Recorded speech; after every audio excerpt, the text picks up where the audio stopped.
Përveç partive opozitare të cilat tash sa muaj kanë nisur takimet me strukturat e tyre, të njëjtën gjë kohëve të fundit po e bëjnë edhe partnerët e koalicionit qeverisës. PDK dhe LDK ditëve të fundit kanë shpeshtuar takimet me strukturat, duke ngjallur dyshime se po bëhen gati për zgjedhje të reja. Mirë po zyrtar të këtyre partive të kontaktuar nga Tribuna Channel kanë mohuar se po bëhen gati për zgjedhje. Nën kryetari i Partisë Demokratike të Kosovës, Adem Grabovci, takimet me struktura në qytete të ndryshme i vlerëson si aktivitete të zakonshme të partisë dhe komunikim me strukturat dhe antarësinë e saj. Sipas tij, as që bëhet fjalë për zgjedhje të parakohshme.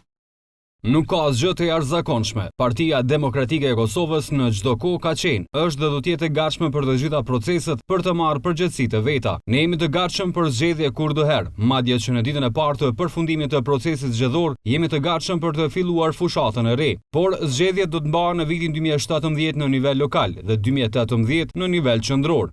Duke e komentuar kërkesën e opozitës për zgjedhje të reja, Grabovci thotë se është punë e tyre si opozitë t'i kërkojnë zgjedhje të reja, por shtoi se zgjedhje do të vinë duke i respektuar afatet kushtetuese dhe jo sipas tekeve të individëve. Se nuk do të ketë zgjedhje parlamentare deri në vitin 2018, e thotë edhe nën kryetari i Lidhjes Demokratike të Kosovës Agim Veliu. Sipas tij, partia e cila po udhëheq me qeverinë ka nisur një cikël të takimeve për të përgatitur për kuvendin e punës, në të cilin do të bëhen disa ndryshime në statut.